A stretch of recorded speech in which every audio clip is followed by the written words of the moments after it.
Greetings and welcome back to the Man Battle Stations YouTube channel. I'm Andy, also known as Ruckdog, and for this video I'm going to be starting a new series that I'm calling the Dystopian Wars 3.0 Captain's Academy. Now in this series of videos we're going to be talking about various aspects of the new Dystopian Wars rule set and discussing some of the fundamentals of the game. We're going to be doing this in stages, so this is only going to be the first video of a series, as I said. This one is going to be focused on a basic overview of a turn in the new edition of the game. So let's go ahead and get started. So we're going to look at the various phases of a game turn, and as you can see here by this chart, it's copied actually out of the quick reference sheet provided by Warcradle. We're going to be talking about each of the different actions, or sort of the sub-steps, inside each of the three major phases. So, the initiative phase. Well, we're going to determine the initiative. That's kind of obvious. And then we're also going to be drawing back up on our Victory and Valor cards. So, let's talk a little bit more about how we select initiative. Both players are going to take a card from their hand and place it face down. So you have player A, player B. They both put a card face down on the table. Then they flip them over, and what you're looking for here is the numbers that are in the corners. And the player that has the higher number is the one that has initiative for that turn. So as you can see, there's a little bit of a bidding process that's going on with the Victory and Valor cards for your initiative phase determination here. Alright, so that's determining initiative. After that, you have to draw back up to your hand size for your cards. So the amount of cards you're going to have in your hand is determined by the game size. So as you can see here, the smaller the game, the fewer cards you're going to have. At 750 points or less, that's going to be 4 cards. Up to 1,500 points, you have 5 cards. And then between 1,501 and 2,000 points, you're going to get a total of 6 cards. And then you get an additional card for every 1,000 points you have on top of that 2,000 point level. Now, based on some of the discussion I've heard, 1,500 points is generally considered to be the sweet spot by a lot of folks for the game so far. They've had a chance to play it. So it seems like most often you're going to expect to have about 5 cards in your hand of Victory and Valor per game. All right, so that moves us on to sort of the meat of the turn, which is the activation phase. Now this is where players are going to take their units and they're going to alternate activations with those units. Ready units are simply the term that's used for a unit that has not acted yet this turn. And when we say activate, we're going to be talking about things like operations, movement, shooting, and assault. Alright, so let's talk about operations. One of the most common ones that you'll see happen for carriers anyway is launching their SRS, or Short Range Squadron tokens. Now these are mainly carrier aircraft, although they could be special things like the mechanical whales that the Covenant get from their Descartes control ship. They're generally placed on a friendly or enemy model within 20 inches of the carrier. Then you have special operations, which are generally going to be defined by the scenario.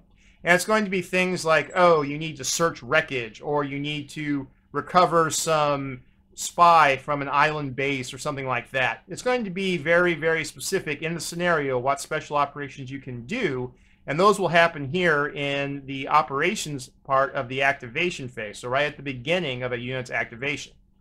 Another thing you can do is full reverse, which, as the name implies, allows you to stop movement and actually move backwards up to half your speed if you need to. And then finally, the other thing that happens in the operation step of the activation phase are reserves. A player activates a unit that is off the table and in reserve, and then rolls an action dice to see if it arrives. And the result they need on that activation die is going to depend on the turn number of the game that they're in. So in other words, on turn 2, you need a certain result. On turn 3, you need a different result that's a little easier to get, and so on and so forth. We'll recover reserves in much more detail in a later video, so don't worry about that for now.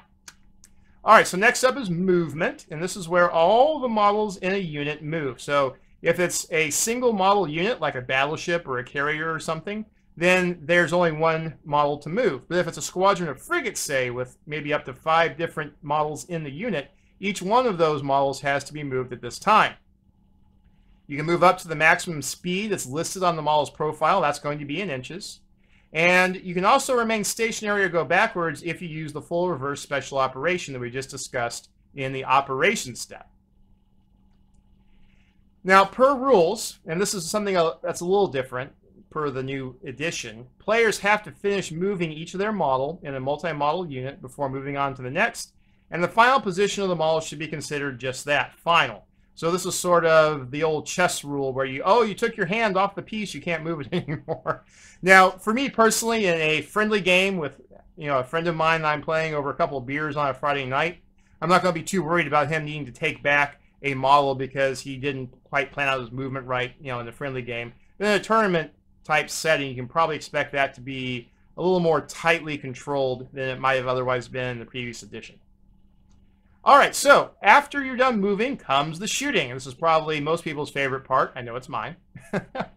So the player is going to nominate all the targets that they want for their active unit to shoot at.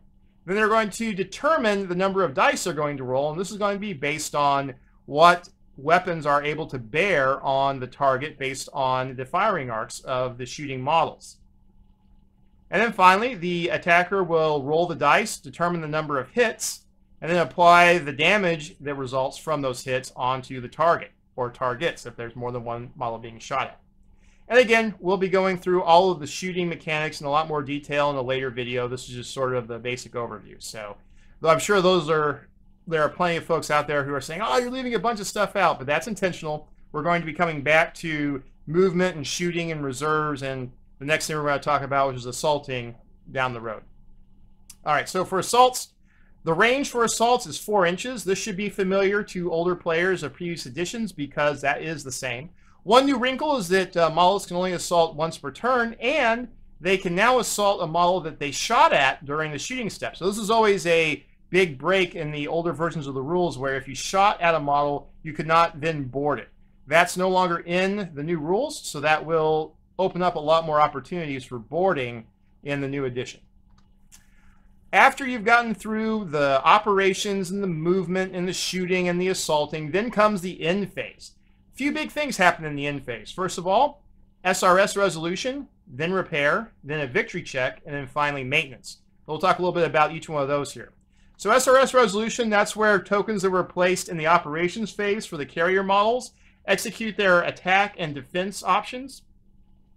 Once those SRS tokens have resolved their attack runs and their defensive actions, they're removed from the board. So that's kind of like they just sort of automatically fly back to the carrier, and then they'll be there for the carrier to launch again the next turn. There's no longer do you have to fly your SRS or your TFTs all the way back across the board to the carrier. Instead, they just sort of teleport back. Repair. So this is where you get to make repair rolls for models that have disorder or critical damage. So this is not hull point repairs, right? You don't get to regain your hit points, essentially, but you can remove status effects, if you're going to use some RPG terms.